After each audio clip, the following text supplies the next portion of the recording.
Paradigm Shift, an educational comedy.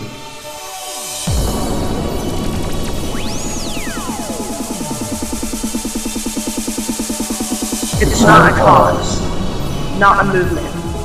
It's not a social group you can slap a label onto.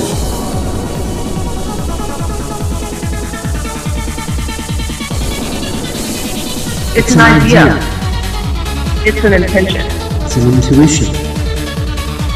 A mindset in which reality can be explored. Through genuine expression, Discernment, critical thinking, and imagination. To look inward upon ourselves. To better understand the external world around us. and yes, Few egos are bound to be bruised. With our silly, zany, politically incorrect, George Carlin built style of going about things. real and raw honesty. Which invites you to be to the fullest.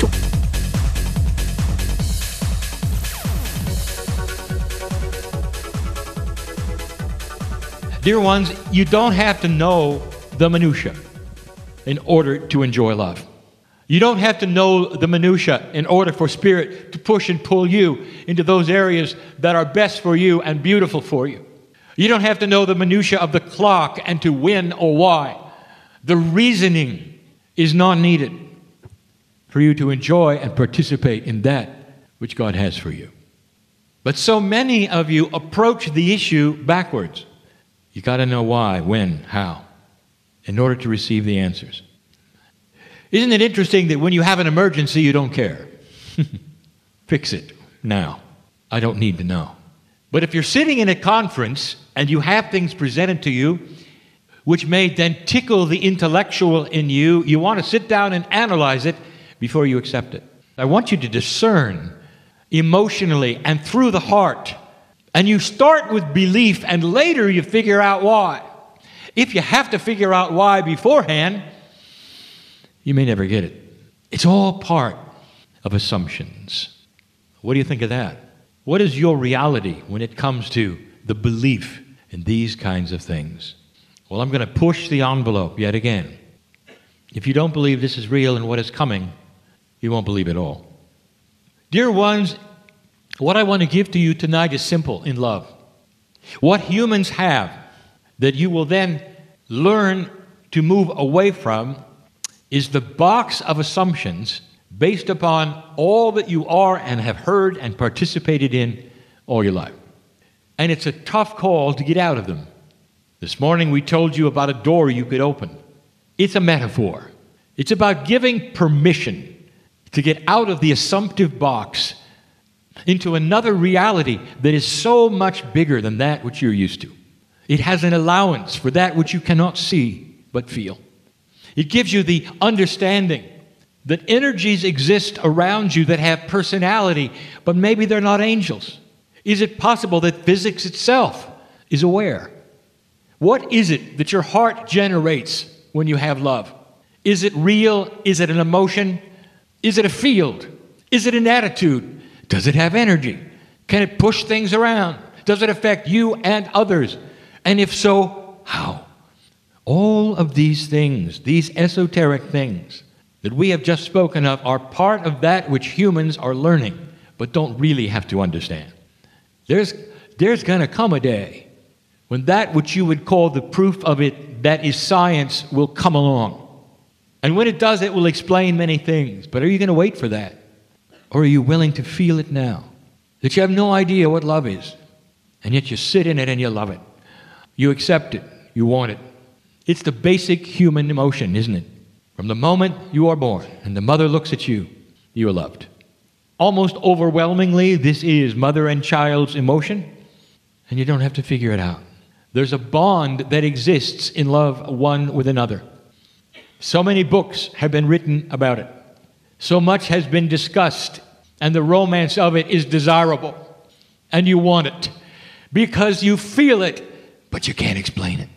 Is it so much to ask of you that as I discuss these things, that you would have the same acceptance, just like you do of love? We must speak to you in metaphors.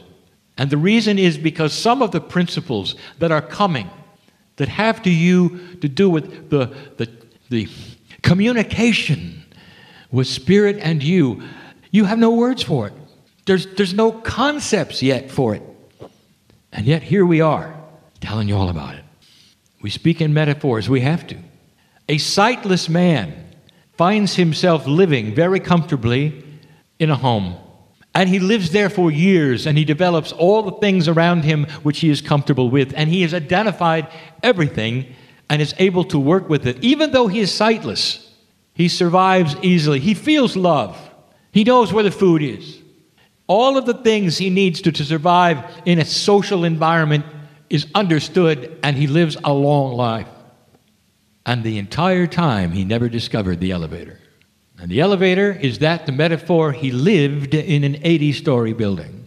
He assumed there was one story. The reason he never found the elevator is because he assumed he was looking for other things. The elevator was there the whole time. Oh, he felt it. He may have even seen it in his mind, but it was simply a deviation in the wall. It wasn't invisible at all. He just assumed it was one thing when it was another. What if he had found the elevator? What does that mean?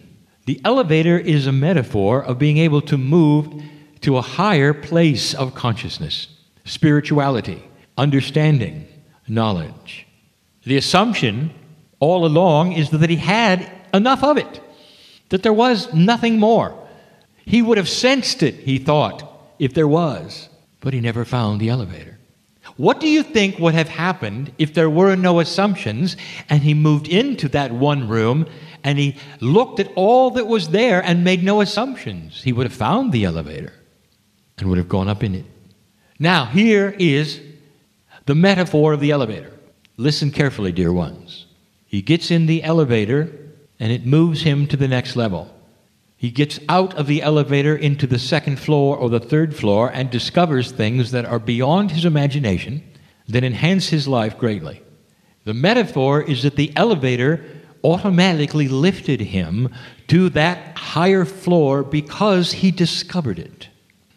You will notice I never said he missed the stairwell, did I? You see, there wasn't one. Because the stairwell is something you have to climb yourself.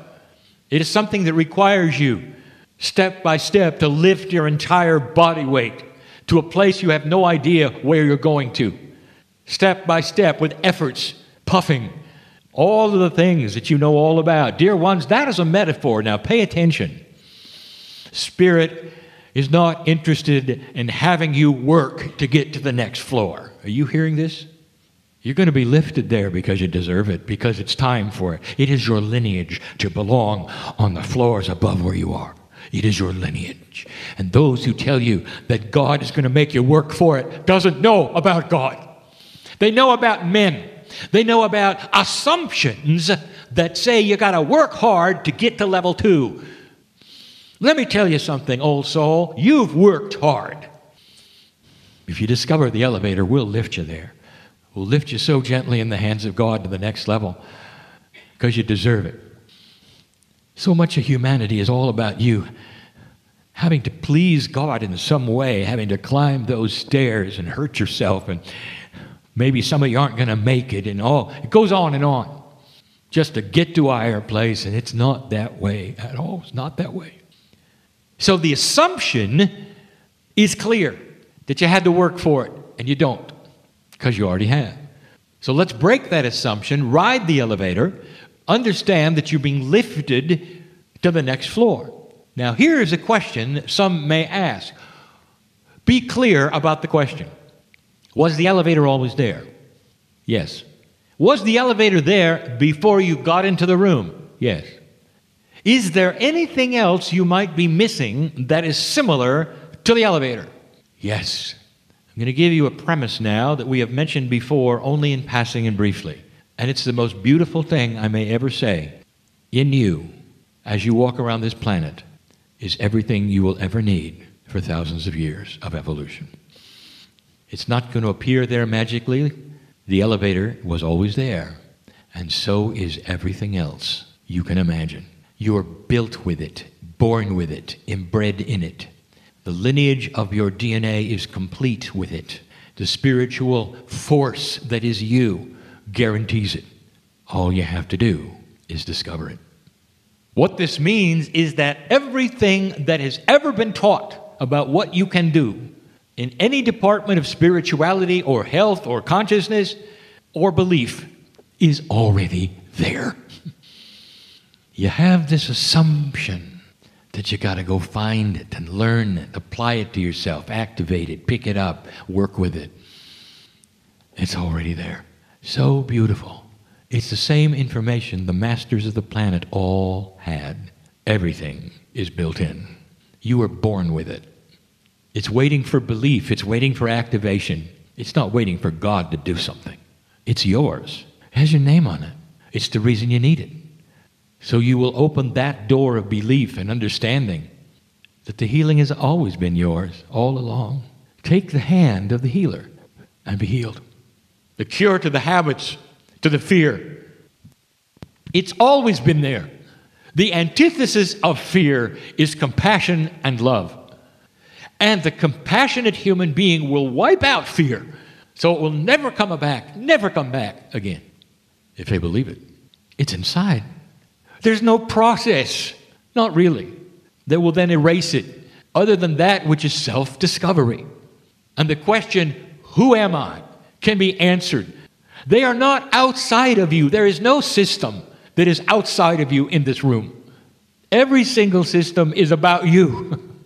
To bring you to a place where you can understand it's always been there. Always. Do you seek higher consciousness? Then why not accept it? You might say you were born with a stamp. Stamped when you were born, higher consciousness. And there you are waiting to find out how to find it, how to get it, who's going to give it to you. And you were born with it. For those of you who are really paying attention and understanding, I am telling you that inside of you is every single answer. And all you have to do is relax. Relax. Believe it. Understand these things. But so many of you are sitting waiting for something to happen. Waiting to find a stairwell so you can climb a process, a procedure, a list. And there just isn't one. That is beautiful. You mean, Kryon, if I just sit here and just take a deep breath and imagine compassion, that I can have these things? And I can tell you, you just told the basic truth of humanity. Visualize yourself peaceful. Visualize yourself out of fear. Visualize yourself healed so completely that you are going to go into laughter and hysterical joy because it's gone. A miracle has occurred, you may say, and all it has been is you waking up to who you are. Some of you are waiting for circumstances, things to happen in order to change that. Perhaps it's in the family, perhaps it's at work. And you're wringing your hands and worrying. You're a slave of the clock, dear ones. You think you're not. You are waiting for synchronicity. Others are involved, are they not? Yes, they are. They have to be. So you cannot force an issue that involves other souls. You have to wait until the synchronicity is correct, and it's coming, for things to happen in the way that you have asked. Or you're waiting for something you don't know about to accomplish that or something better. Are you okay with that? That which you are concerned about holds you in the box of concern. That's what you are afraid of holds you in the box of fear. That which you partially believe in holds you back from totally belief. Dear human being, listening to this message, can you throw off the mantle that is covering your belief and move to the next level and let this elevator take you there? And why be satisfied with the second floor when you can go to 80? The things that are available for you are endless, beautiful, possible, if you will let go of the assumptions that you think you know how it works, or the assumptions that you got to go to 1 before you can get to 2. How linear. You assume you belong in a box and you have a job to do and you do it without looking at anyone else. And some of you say, this is the only box that exists because it's the only one I'm in. Therefore, everybody else is doing it wrong. Not understanding. There are no boxes. You're part of a machine that is of love, of creation. You all are a confluence of energy of the creative source. It may appear that you're specialized, but not really. What you do as part of this wonderful machine of love makes the whole machine turn. And what they do makes you turn. And together, you're creating a consciousness shift and peace on earth. But not if you stay wondering how it works, or if you're even going to get there. It's a pretty basic message, isn't it? Get over that thing which restricts you, which is an old belief, or perhaps things you've been told by others, or even your parents, or even your teachers. It's time to think for yourself, to discern that which is discernible now for you, only you, soul, not anyone else. And pick yourself up and get in the elevator of healing, of a lack of fear, of self-worth, and get on with things. There's never been a greater message than this about the power of humanity. It has to start with you. It doesn't matter how old you are chronologically in this room. No difference. It's not linear anymore. Not at all. Absorb these things like a sponge, because what you learn today is forever. I want you to feel empowered even though you may not have understood a word. I don't know what Kryon was talking about, and I don't know what to do. It sounded good then, but I still don't know what to do. Dear ones, don't do anything, but look up to yourself. You hear me? You're bigger than you think, and the processes that you need to find the elevator will be given to you because you want them, without restrictions, without having to figure it out. Dear Spirit, show me what I need to know in order to get to where I belong. This or something better is for me. I'm on my way. Thank you. That's all. And then stand back, because you just threw away the box of assumptions on how you think it's really done. You're powerful. Take it and run with it. It's time. I'm crying in love with humanity, and for good reason. And so it is.